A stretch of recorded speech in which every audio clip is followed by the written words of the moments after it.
So, yeah, every parent wants to raise responsible and independent children. Every parent. Unless, of course, you are one of those that have special abilities to transport yourself with granite and broomstick, those kind of people. Yeah, but in a nutshell, generally, every parent wants to raise responsible and independent children. So, very quickly today, I'll be sharing a few time-proven tips that we can add, to our own parenting tips that we already have, our own parenting knowledge, and this will help us a long way to raise to support our goal of raising responsible and independent children. Number one is that we shouldn't confuse our children. Is it possible to confuse our children? Yes. And we do that a lot unconsciously. Take for instance, you send your child to get you a loaf of bread, probably 800 naira worth. You give the child 1,000 naira. He goes, he doesn't see 800 naira worth of bread, a single loaf. And he probably sees two smaller loaves like 450 each, or 300 or 350. But because you have told him to buy 800 naira loaf, he comes back home. And immediately he gets home, you ask him, he tells you, Mom, Dad, I didn't see 800 naira bread. And then you ask, which other, didn't you see any other type of bread? And he says, yeah, I saw smaller bread, 350, 400. And then you begin to blame the child. Couldn't you have used your common sense to at least buy those two and come home so that we can have bread and all of that and all of that? That is one instruction you are registered in the child's mind. He goes back, he gets it.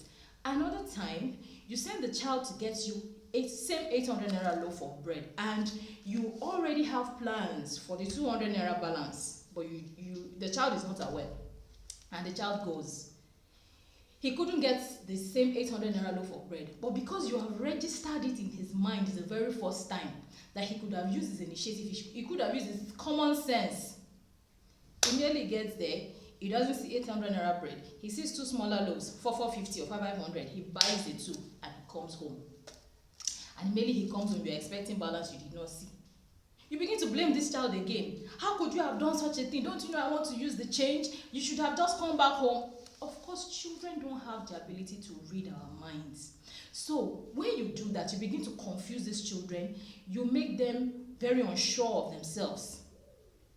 You make them unsure of their own decisions. They find it very difficult to make decisions for themselves. So as much as possible, as parents, we have to be very careful with the way we give children instructions so that at the end of the day, it is not us confusing our children. Number two is don't always refer to their past mistakes. Don't always refer to their past mistakes. A child does something and you're like, that was what you did the other day. That was what you did 2 weeks ago. The same way you acted 3 months ago. That was the same thing you said 2 years ago. By the time you continue to go back and repeat children's mistake, you take away their confidence from them. A child who is not confident will never grow up to become an independent child. Of course, we don't want our children as I'm not going to use the word liabilities, but it is the joy of every parent to know that wherever our children are, they can very well fend for themselves. They can take healthy decisions that will make them progress in life. Number three is to teach them life skills early. Life skills are basic tools, life skills are basic knowledge that children need to navigate. Everybody actually needs to navigate through life to solve problems whenever the situation arises. So children need to be taught basic life skills early in life. Number four is to give them age-appropriate chores from as little as 4, 5, 6. You can begin to introduce chores to children and let them know that they are responsible for these chores. If they don't do it, it doesn't get done. You are instilling a sense of responsibility that way into the children. Number 5 is to set rules and ensure that they stick to it. You find out that for most children that actually went to boarding school, they end up being very disciplined to a very large extent. It's because they have been used to a routine kind of life. It helps a great deal in helping children know what to do at the right time, know the right thing to do at the right time. So as parents, even in our homes, we can introduce routines. It goes a long way in helping children become independent people in the long run. Number 5 or 6, ask children, seek their opinions. When you're faced with challenges, sometimes just call them and ask them what they think about the situation. It's not necessarily because you're asking them for advice, it's because you are trying to stir their thinking ability. Ask them what they think, ask them to proffer solutions, just to stir up their ability to think and to give them that confidence that their opinion counts. And whenever they do come up with opinions, even or they do proffer solutions, even if you're not going to use it, show them, let them know that you appreciate the efforts that they have made. That way you have made them confident in their own thinking abilities and they will continue in that line. Number 7, allow them make age appropriate decisions. Yes, whenever they come up with their own issues, whenever they have issues, probably they are being bullied in school, ask them what they feel they can do. Let them be the first set of people to proffer solutions. Yes, they have brains, they can think. You'll be surprised at the capacity at which children can think if we give them the opportunity. Children really do very well. They really do surprise us most of the times. So whenever they have their own challenges, just ask them what they think they can do. Ask them what they feel will be the appropriate solution at that particular point in time. Whatever solution they give, you can help them navigate through it. You can also profile your own solution, or you can give them choices. When they are faced with problems, give them choices and let them be the ones to choose. Let them be the ones to make the final decisions. It goes a long way in helping them.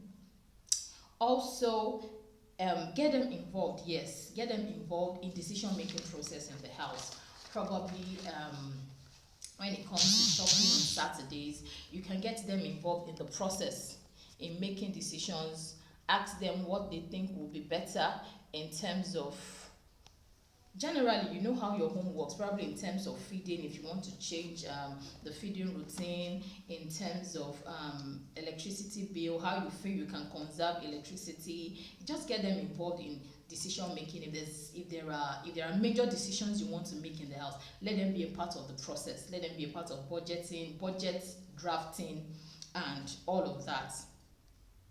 Then this is a little bit dicey. Okay, before I take that, number 9, have general conversations with them. Like I said, exchange views. Bring views, allow them have conflicting views. You'll be surprised, especially when it comes to issues that affect young people. Talk to them about dressing, talk to them about relationships. You will be surprised how conflicting our views are as adults, and probably our twins and teenagers, young adults. You'll be surprised at how conflicting their own views can be. So most of the time, sit down with them, have general conversations, share views, share ideas, allow them express themselves, allow them argue intelligently with you. It goes a long way too in helping raise confident and independent children. Then teach them to be assertive without being rude. Teach your children to speak up for themselves. My son comes back from the salon every time. Okay, I actually stop following them to the salon as part of the process. They go to the salon and I tell them, I give them simple instructions. You come back with any funny hairstyle, I will give you afari, as in I will clean your skull for you. Afari door. That, in fact, when you go out in the sun, anybody that looks at your head, the way the sun will be shining on your head, the person will nearly go blind. So I always tell them, when you go to the salon, you know the kind of hairstyle that will permit in this house. Tell the barber what you want, cut decent hairstyles and come back home. My younger son goes to the salon, comes back crying every time. And I have to ask him, what happen? He will say the hair is too low, the barber has given me a faridon, my skull is shining. Didn't you tell him what you want? He said, I told him quietly, but he told me to keep quiet. You know the way a lot of adults do things. They believe children shouldn't talk. They believe children, once children share their opinions, or once children tell them what they want, they consider it as being rude. I had to sit in there. I said, immediately you get to the salon, tell the barber, please sir, this is the kind of style that I want. I don't want you to clean my skull. Spell it out for him. Be assertive without being rude. Express yourself. I can't follow you to the salon and be fighting for you. I will never do that. You know. So these are things we need to teach children. Sometimes we need to spell it out to them how to be assertive without being rude. Teach them to be assertive. Over time, it becomes a part of them, and when they go out, they can very well do things. They can very well speak up for themselves, and they grow up